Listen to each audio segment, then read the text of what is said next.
Ночь была еще в самом разгаре. Ровно в 4 утра разбудил телефон. Я и так не спал. Работа в последнее время была выматывающей, а голова все еще прокручивала завтрашнюю презентацию. Но когда на экране высветилось ее имя, все остановилось. «У меня случилось кое-что неожиданное. Не волнуйся. Я потом все объясню, Ланда. Все нормально. Просто не звони сейчас». Я смотрел на это сообщение целую минуту. Моя жена, которая трижды проверяет каждое свое сообщение перед отправкой, которая раздражается, когда у меня срабатывает Т9, отправила мне сообщение с опечаткой в 4 утра, находясь невесть где. Она должна была быть у сестры. «Девичник», — сказала она, — «вино и кино, вернусь завтра утром».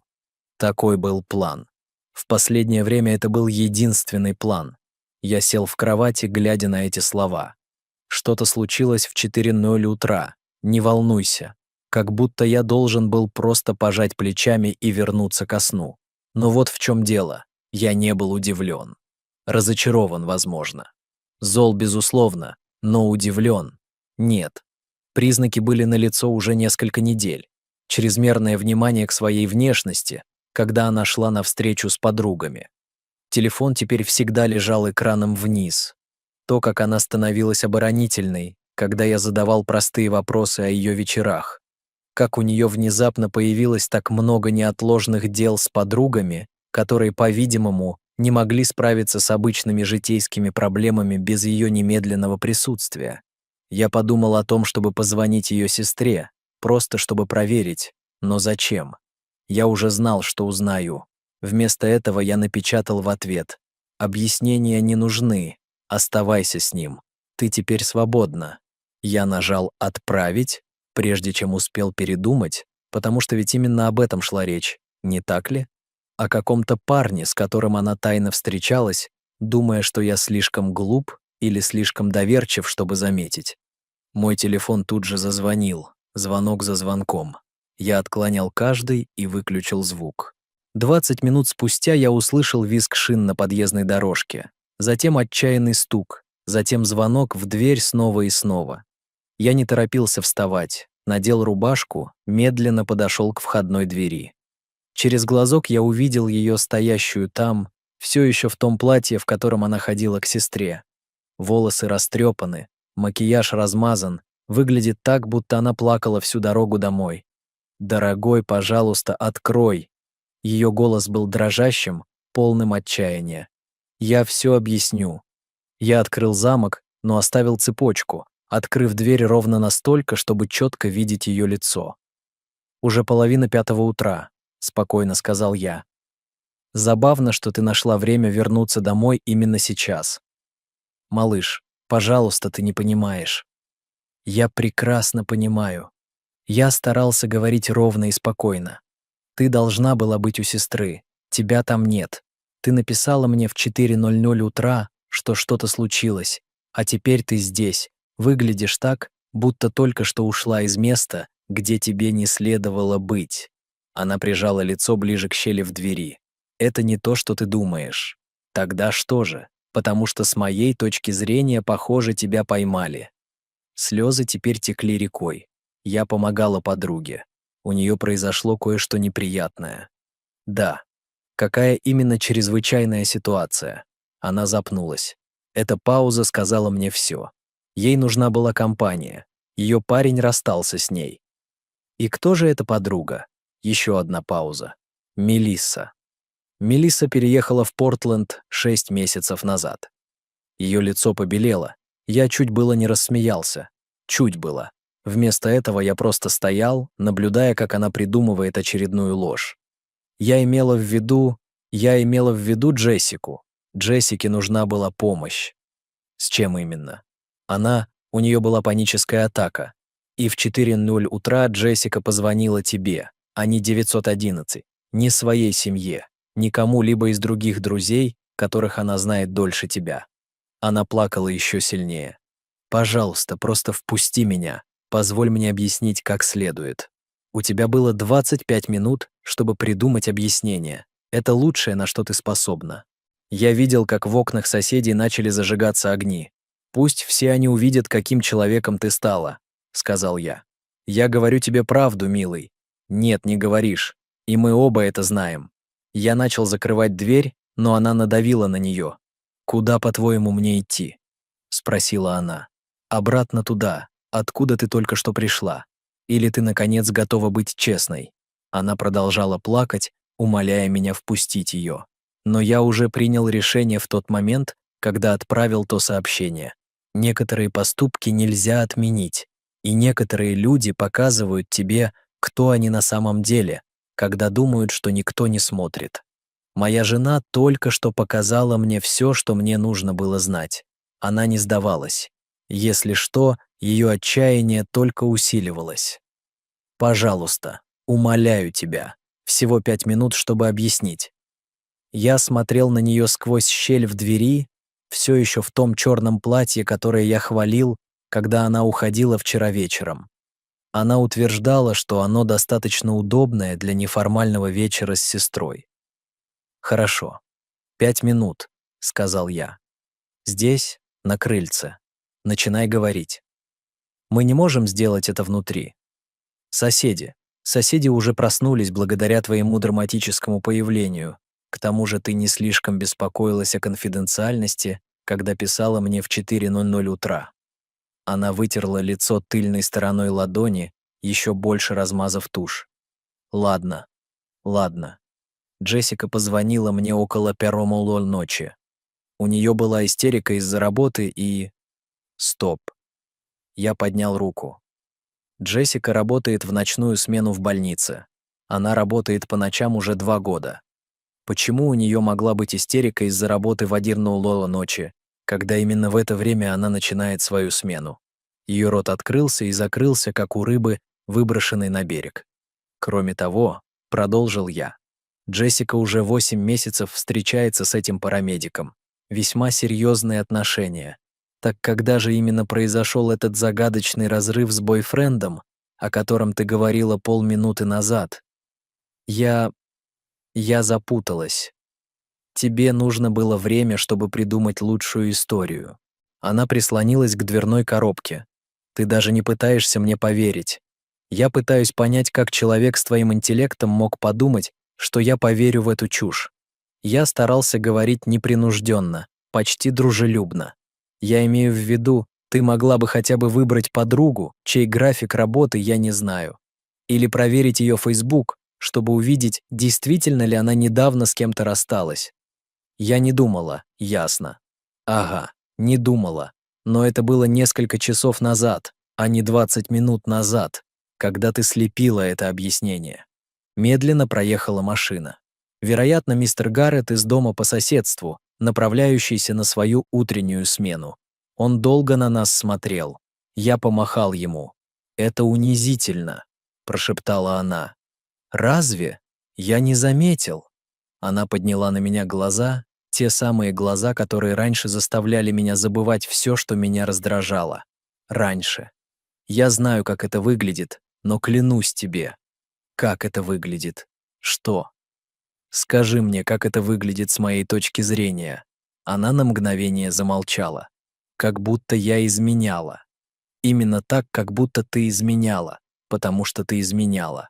Я не изменяла. Тогда где ты была? Я же говорила с Джессикой. Тогда дай ее номер телефона прямо сейчас, чтобы я мог позвонить и подтвердить твою историю. Паника мелькнула на ее лице. Она, наверное, спит. Она была достаточно бодра для кризиса в 1:00 ночи. Я уверен, что она не откажется от последующего звонка. У меня нет ее номера. Я случайно стерла его. Я чуть не рассмеялся вслух.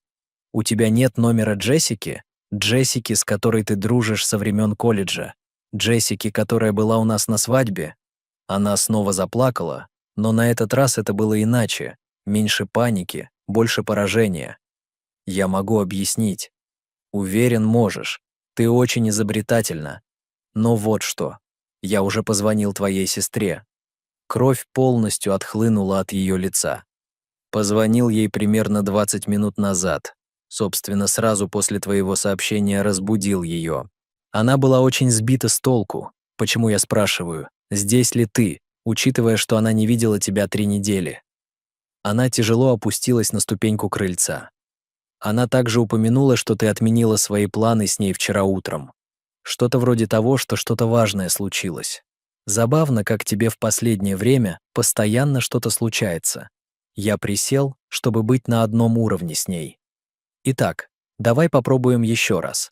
Где ты была? И на этот раз, может быть, попробуй правду. Ее на самом деле легче запомнить, чем ложь.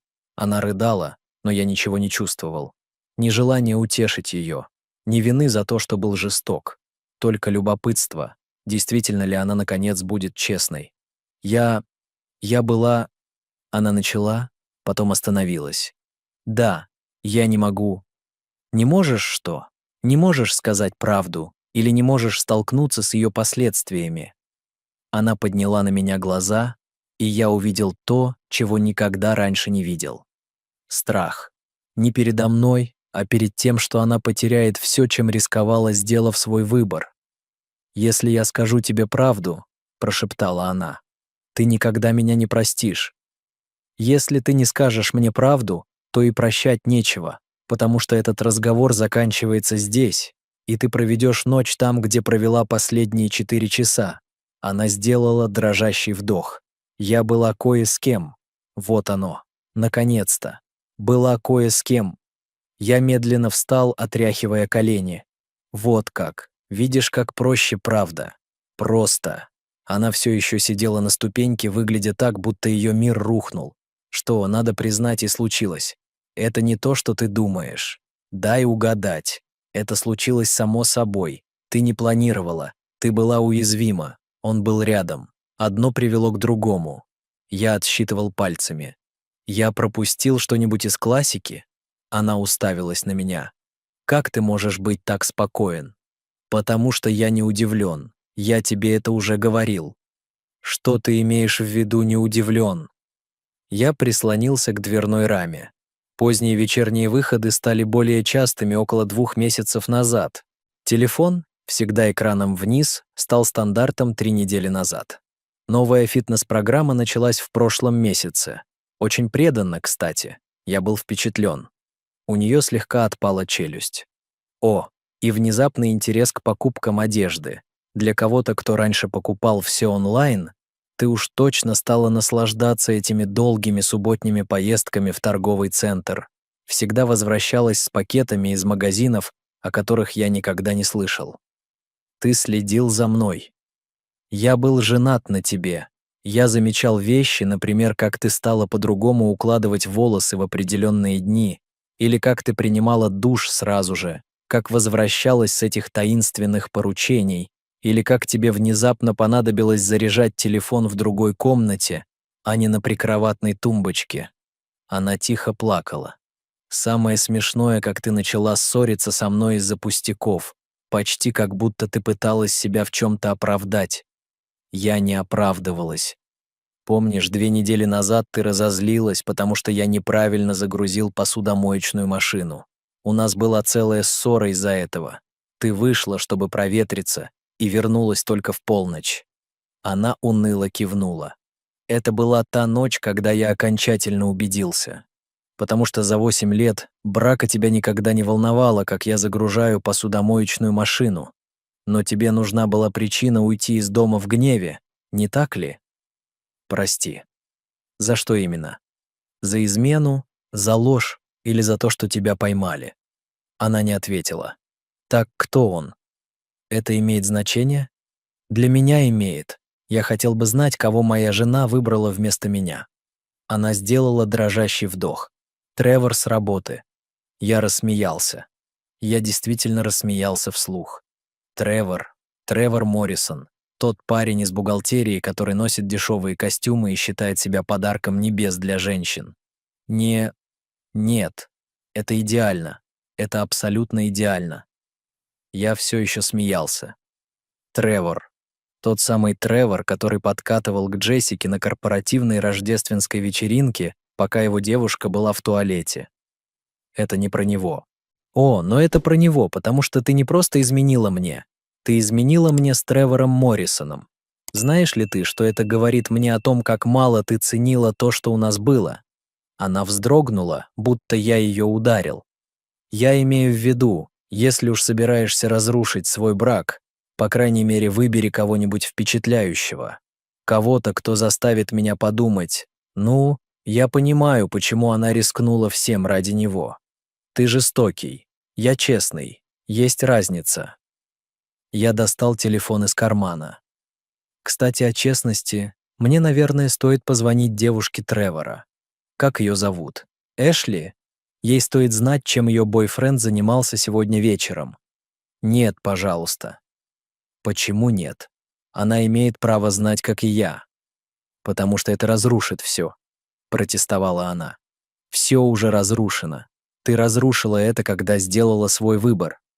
Она резко встала. Это было один раз. Сегодня вечером это был один раз.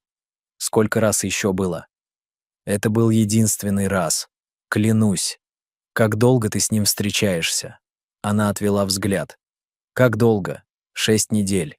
6 недель чего именно? Флирта, переписки, встреч за кофе.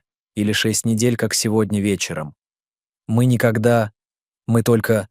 Сегодня вечером это был первый раз, когда мы на самом деле переспали. Она кивнула, не глядя мне в глаза. Но ты эмоционально изменяла 6 недель. Это не должно было произойти так. Как это должно было произойти? Расскажи мне свой план. Ты собиралась уйти от меня к Тревору или просто продолжать тайно встречаться неопределенно долго? Я не знаю. Я не думала. Ты не думала 6 недель? Это слишком безответственно для тебя. Мой телефон завибрировал. СМС. Я взглянул на него. Интересно, это мой адвокат отвечает. Видимо, некоторые люди действительно работают в 4:00 утра. Ее глаза расширились. Твой адвокат? Я позвонил ему сразу после того, как позвонил твоей сестре. Оставил голосовое сообщение. Он рано встает. Ты позвонил своему адвокату еще до того, как поговорил со мной. Я позвонил своему адвокату после того, как ты написала мне в 4:00 утра, потому что я точно знал, что означает это сообщение. И я точно знал, что мне нужно делать. Но что, если ты ошибся? Что, если это действительно была чрезвычайная ситуация? Тогда бы ты позвонила мне сама сообщить о неприятностях. Она снова села на ступеньку, выглядя побежденной. Адвокат хочет встретиться сегодня утром, в 9:00. Мне, наверное, стоит поспать перед этим. Подожди, ты не можешь просто... Мы должны это обсудить. Мы и обсуждаем. Ты изменила. Ты солгала об этом. Тебя поймали. Что еще обсуждать? Что мы будем делать теперь? Я знаю, что я буду делать. Я разведусь с тобой. Вот так вот. Просто так. Она начала плакать еще сильнее. Давай мы попытаемся это исправить. Что тут исправлять? Ты выбрала Тревора вместо меня. Сегодня вечером ты снова выбрала его, солгав об этом. Каждый выбор, который ты делала в течение 6 недель, был против нашего брака. Люди совершают ошибки. Это была не ошибка. Это была серия преднамеренных решений. И теперь я делаю свое. Я повернулся, чтобы войти внутрь. Куда мне идти? Я бы предложил ехать к Тревору, раз уж ты от него вернулась. Он живет с Эшли. Тогда, полагаю, вам обоим есть что объяснять. Я закрыл дверь и запер ее. Я прошел метров 10 в дом, прежде чем она снова начала стучать в дверь. Пожалуйста, мне некуда идти. Я проигнорировал ее и поставил кофеварку. Если мне предстояла встреча с адвокатом через несколько часов, лучше быть бодрым. Стук становился все отчаяннее. Затем я услышал звонок ее телефона, затем еще плач, затем снова ее телефон. Я наливал себе первую чашку, когда она начала кричать через дверь. Он не отвечает. Тревор не отвечает на звонок. Мне почти стало ее жаль. Почти. Его девушка, наверное, узнала. Это безумие. Ты совершенно неразумен. Я снова открыл дверь, держа в руке чашку кофе. Она была в ужасном состоянии. Полосы туши, растрепанные волосы, платье теперь мятое от сидения на бетонных ступеньках. Неразумен. Позволь мне понять. Ты изменяла мне 6 недель, лгала мне в лицо неоднократно, тайно встречалась за моей спиной, и когда тебя поймали, я тот, кто неразумен. Это ничего не значило. Если это ничего не значило, зачем ты это сделала? Я не знаю. Это не ответ. Она прижала руки к лицу. Я чувствовала, будто мы просто соседи по комнате, будто искра угасла. Значит, вместо того, чтобы поговорить со мной об этом, ты решила найти свою искру с Тревором Моррисоном. Это не был конкретно Тревор. Это просто случилось. Ничего не происходит просто так. Ты делала выбор каждый день в течение 6 недель. Ты выбрала написать ему вместо меня. Ты выбрала солгать мне о том, куда ты идешь. Ты выбрала наряжаться для него. Ты выбрала тайно встречаться. Я знаю, и я сожалею. Ты сожалеешь о том, что сделала? Или ты сожалеешь, что тебя поймали? Она молчала. Потому что если ты сожалеешь только о том, что тебя поймали, то этот разговор бессмыслен. Я сожалею, что сделала это. Ты?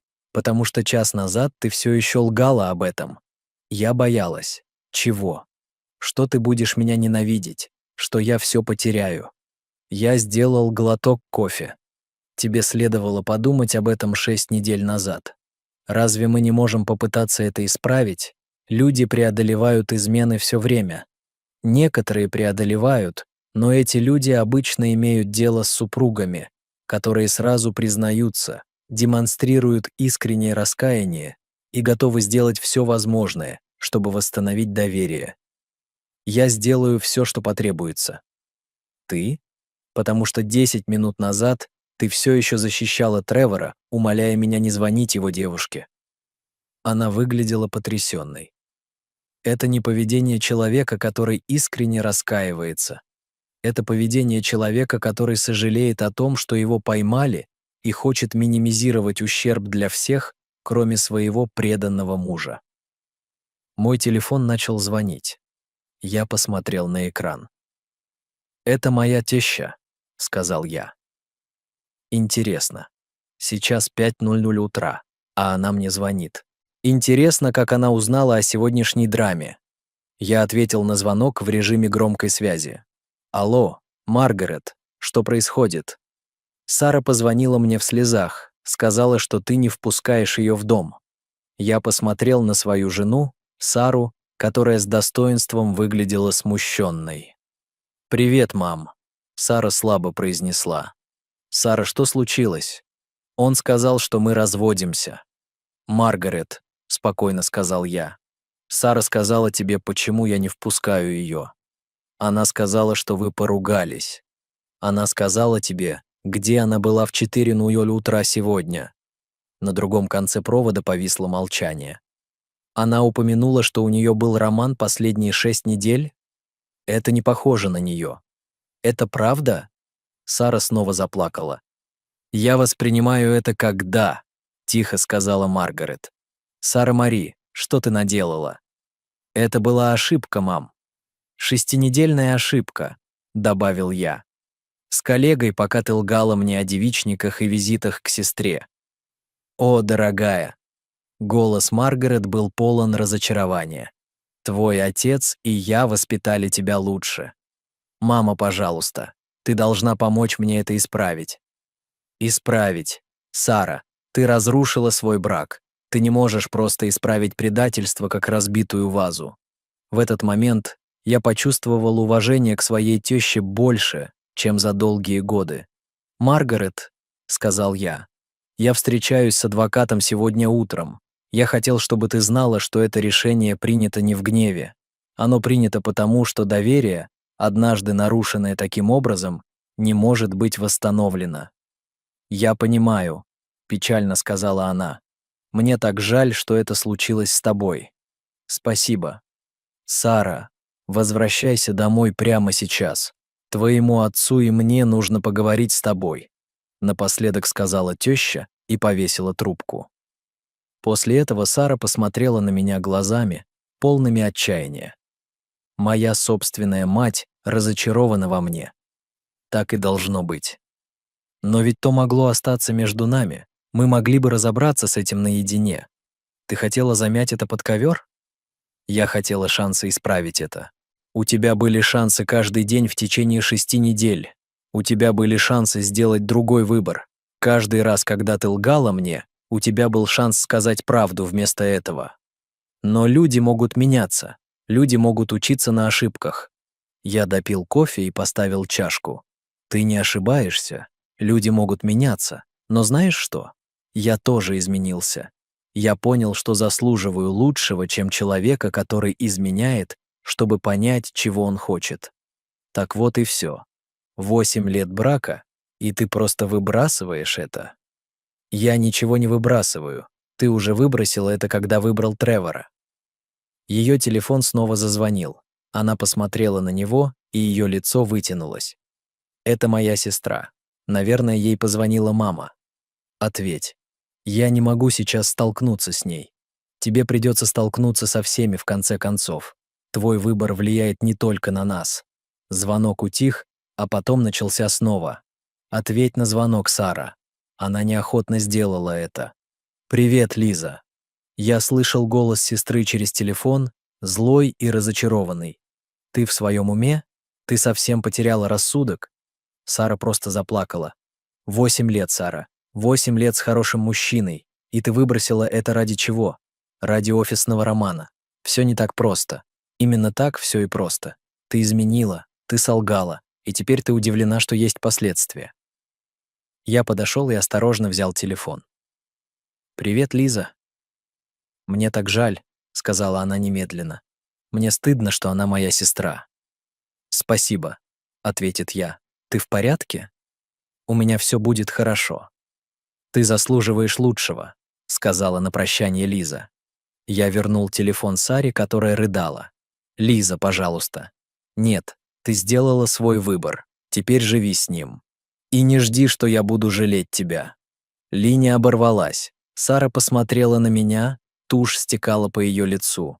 «Все будут меня ненавидеть. Вероятно. Как ты можешь быть таким холодным? Я не холодный. Я просто устал быть единственным, кто борется за наш брак».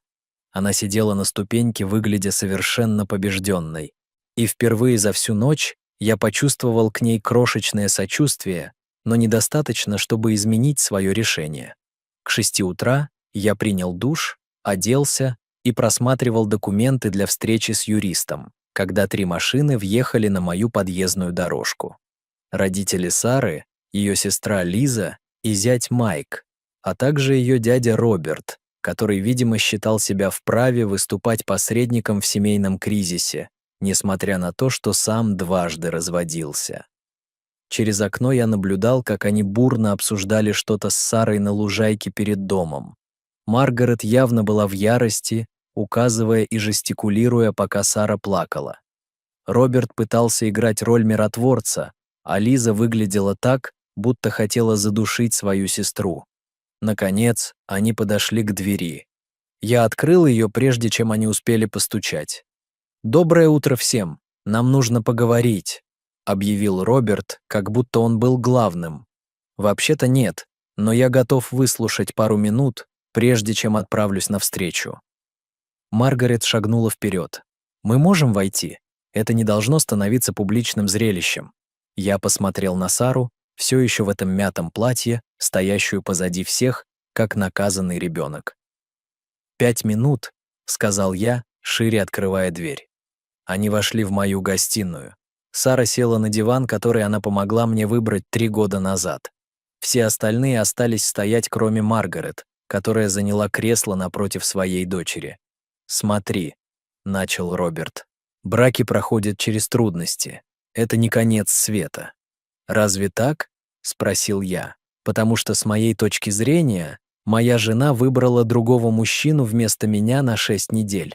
Это звучит как конец. Люди совершают ошибки. Дядя Роберт», — прервал я, — «ты изменял тете Патриции, а потом и своей второй жене?» Его лицо покраснело. «Это не имеет значения. На самом деле это совершенно уместно. Ты просишь меня принять совет от человека, который дважды был в положении Сары». Лиза вмешалась. «Он прав. Дядя Роберт, не вмешивайся». «Лиза», — предупредила Маргарет. «Нет, мама. Сара совершила огромную ошибку, и теперь ей придется жить с последствиями». «Но они любят друг друга», — возразил Роберт. Я чуть не рассмеялся. «Любовь, Роберт. Если бы Сара меня любила, она бы не проводила 6 недель, тайно встречаясь с Тревором Моррисоном». «Кто такой Тревор Моррисон?» — спросил Майк. «Парень, с которым она спала». «Боже, Сара!» — пробормотал Майк. Маргарет выглядела смущенной. «В наше время пары решали такие проблемы». «В ваше время, Маргарет, у женщин было меньше возможностей уйти из плохих браков, а мужчинам не приходилось мириться с неуважением, чтобы сохранить мир. Но вы бросаете 8 лет», — не отступала теща. «Я ничего не бросаю. Сара уже выбросила это». Сара, наконец, заговорила. «Я совершила ужасную ошибку, но это уже позади. Это полностью позади». «Это так?» — спросил я. «Потому что 2 часа назад ты все еще защищала Тревора, умоляя меня не звонить его девушке. Я боялась. Боялась чего? Столкнуться с последствиями своего выбора». Роберт попытался снова. «Смотри, вы оба сейчас расстроены. Может быть, вам стоит взять паузу. Дайте эмоциям остыть. Мы берем паузу. Это называется развод. Но это так поспешно», — сказала Маргарет. «Это супружеская измена», — прикрикнул я. Лиза одобрительно кивнула. Майк смотрел на Сару так, будто видел ее впервые. «Чего именно вы все от меня хотите?» — спросил я. «Притвориться, что этого не было. Вести себя так, будто 6 недель лжи и измены были просто трудным периодом. Мы хотим, чтобы ты подумал о прощении», — тихо сказала Маргарет. «Я подумал. Я простил Сару. Но прощение не означает, что я должен оставаться женатым на человеке, который меня предал. Так не работает брак», — заявил Роберт. «На самом деле, Роберт, брак работает именно так. Когда один человек нарушает фундаментальное соглашение о доверии и верности, другой человек имеет право решать, оставаться или уходить». Сара снова плакала. «Я сделаю все. Консультации, терапия, что угодно, Сара. Я хочу жену, которая мне не изменяет. Этот поезд ушел. Люди могут измениться. Возможно, но мне не обязательно ждать, чтобы узнать». Маргарет встала. «Ты ведешь себя очень холодно». «Я? Позвольте мне спросить вас кое о чем, Маргарет.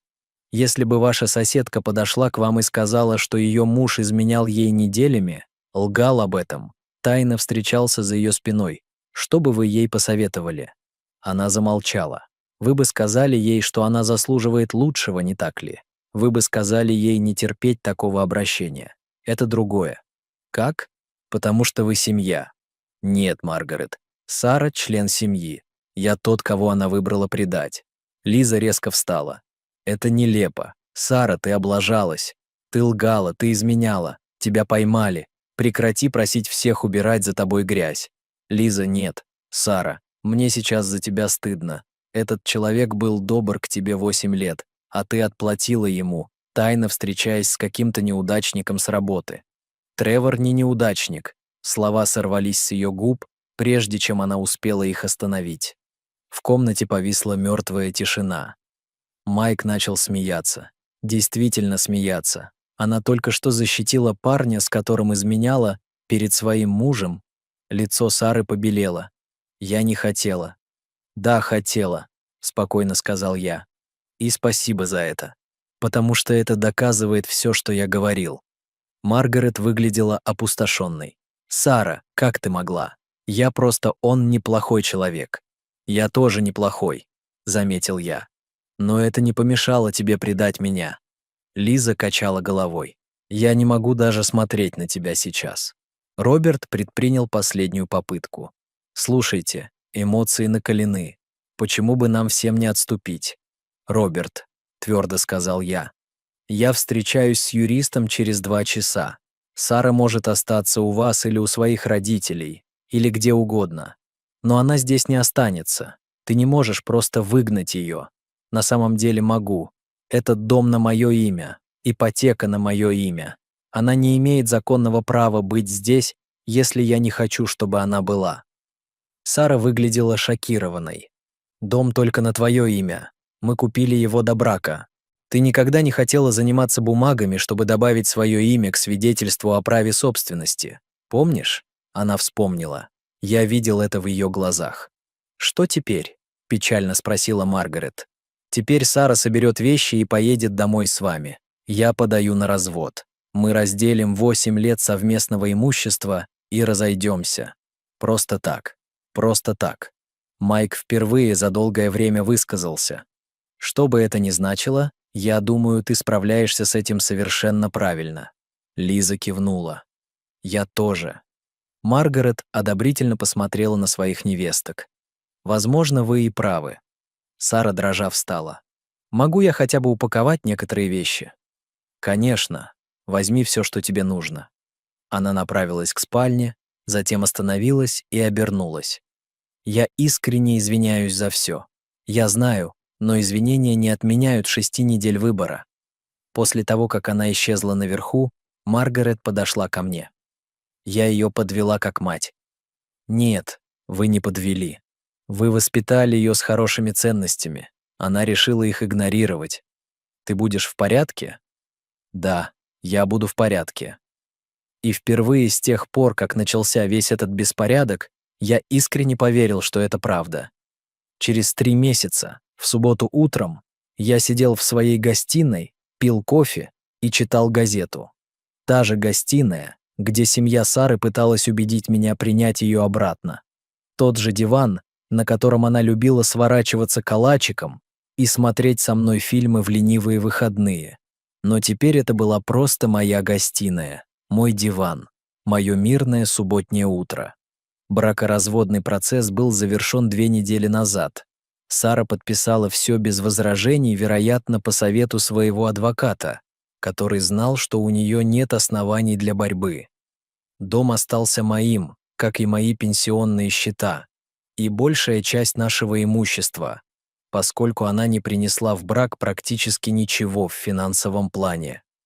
Сначала она переехала к своим родителям, что продлилось около 3 недель, прежде чем ее отец устал от ее постоянных рыданий, а ее мать — от оправданий для нее перед подругами. Насколько мне известно, она арендовала небольшую квартиру на другом конце города и работает на той же работе, где и познакомилась с Тревором. Говоря о Треворе, та ситуация развалилась с грохотом. Его девушка Эшли действительно узнала об измене, но не от меня. Оказывается, Тревор имел привычку изменять, и Эшли отслеживала записи его телефона. Сара была не первой его любовницей, а лишь самой последней. Эшли столкнулась с ними обоими на работе перед половиной их отдела. По словам моего бывшего коллеги Джейсона, который там все еще работал, это было легендарно. Эшли распечатала текстовые сообщения, фотографии, даже квитанции из отеля, которые она нашла. Сара пыталась утверждать, что не знала, что у Тревора есть девушка, что было ложью, которая развалилась, когда Эшли представила доказательства того, что они все вместе были на одних корпоративных мероприятиях. Тревор был уволен за создание враждебной рабочей среды. Сара сохранила работу, но, по-видимому, стала пария в офисе. Ей больше никто не доверял, и ее начальник перевел ее в другой отдел, где она не контактировала с людьми, знавшими о скандале. Самое смешное, Тревор переключился на другую женщину в течение 2 недель после скандала. Какая-то барменша, с которой он познакомился, когда глушил свое горе после потери работы.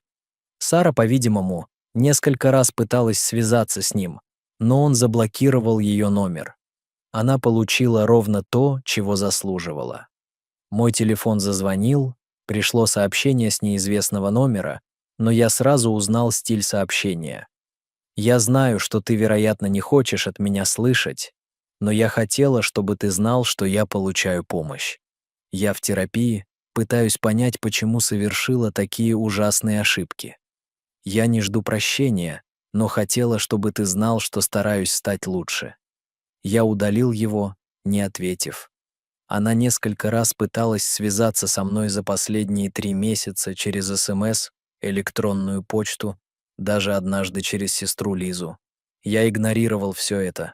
Нечего было сказать. Кстати, Лиза извинилась за это.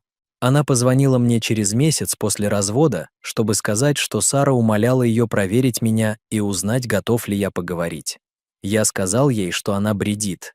Лиза сказала: «Ты живешь дальше, и ей нужно сделать то же самое».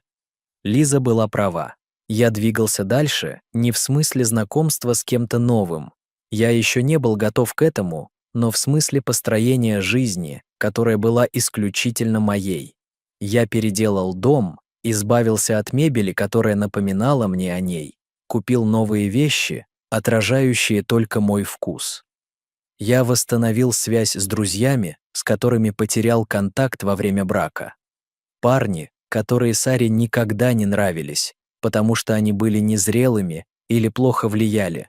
Оказалось, они были просто обычными парнями, которые любили смотреть футбол, играть в покер и говорить о вещах, кроме проектов по ремонту дома и динамики парных отношений. Я начал регулярно тренироваться, занялся пешим туризмом, даже научился нормально готовить, а не просто жарить на гриле или заказывать еду на вынос. Я был в лучшей форме в своей жизни, как физически, так и морально. Работа тоже шла хорошо, без постоянного стресса от размышления о том, что на самом деле делает Сара или с кем она на самом деле. Я смог полностью сосредоточиться на своей карьере. В прошлом месяце я получил повышение с увеличением зарплаты, которое более чем покрывало возросшие расходы на одинокую жизнь. Дом казался больше без ее вещей повсюду, но также и спокойнее. Больше никаких споров о домашних делах или социальных обязательствах, или трате денег на ненужные вещи. Больше никакого хождения на цыпочках вокруг ее настроений или попыток расшифровать, что она на самом деле имела в виду, когда говорила, что все в порядке. Просто тихое, честное, незамысловатое спокойствие. Мой сосед Пол постучал в дверь около полудня. «Привет, хочешь пообедать?» Карен навещает свою сестру, и мне надоел мой собственный стряпни. Пол был хорошим другом во всем этом. Ему Сара никогда особо не нравилась. Он говорил, что она казалась высокомерной, но был слишком вежлив, чтобы что-то сказать, пока мы были женаты. После развода он признался, что всегда считал, что я могу добиться большего. Конечно. Куда хочешь пойти? В то новое место в центре. Я слышал, там хорошие бургеры. Когда мы шли к его грузовику, он спросил: «Как ты?» Искренне. «Хорошо», — сказал я и имел это в виду. На самом деле лучше, чем хорошо. Отлично. Ни о чем не жалею насчет развода. Ни о чем. А сам брак? Я подумал об этом. Я не жалею о браке. Я многому научился о том, чего хочу, и о том, чего не потерплю. И я благодарен, что он закончился тогда, а не затянулся на годы. Вполне справедливо. Мы ехали в комфортной тишине некоторое время, прежде чем он снова заговорил. «Знаешь, у сестры Карен есть подруга, пока нет Пол. Но спасибо. Вполне справедливо. Но когда будешь готов, дай мне знать. Судя по всему, она совсем не похожа на Сару. Это было бы хорошим началом». Мы оба рассмеялись. Позже вечером я жарил ужин на заднем дворе, когда мне позвонила Маргарет. Я не хотел отвечать, но любопытство взяло верх. «Алло, Маргарет. Привет. Надеюсь, я не беспокою?» — спросила она. «Совсем нет. Как у тебя дела? У меня все хорошо. Спасибо, что спросили». «Хорошо. Я рада это слышать». Она сделала паузу. «Я также хотела снова извиниться за то, как все закончилось, и за попытку оказать на тебя давление, чтобы ты принял ее обратно.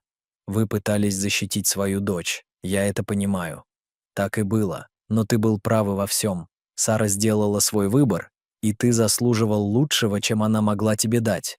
Как она? Честно говоря, неважно. Она борется с последствиями своих действий. Но это больше не твоя проблема.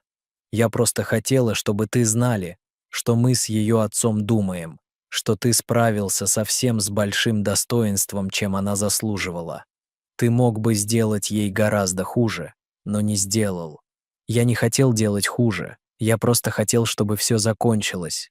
Ну, вот все и закончилось. И я надеюсь, ты найдешь счастье с кем-то, кто оценит, какой ты хороший человек. После того, как мы попрощались, я стоял на заднем дворе, глядя на свой двор, свой район, свою жизнь. Все было именно так, как я хотел. Сара написала мне в 4:00 утра, думая, что сможет манипулировать ситуацией, контролировать повествование, минимизировать последствия. Она сделала ставку на то, что я буду слишком обижен или слишком отчаян, чтобы действительно довести до конца расторжение нашего брака. Она ошиблась во всем. Лучшим решением, которое я когда-либо принимал, было отправка того сообщения. Нет необходимости объяснять. Теперь я свободен. Потому что оказалось, что быть одному — это именно то, что мне было нужно. И впервые за многие годы я был искренне, полностью, неоспоримо счастлив. Наша история подошла к концу.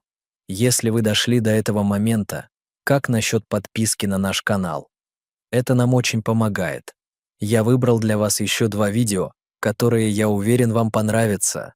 Смело нажмите на них. Я буду ждать вас в следующей истории. До скорой встречи!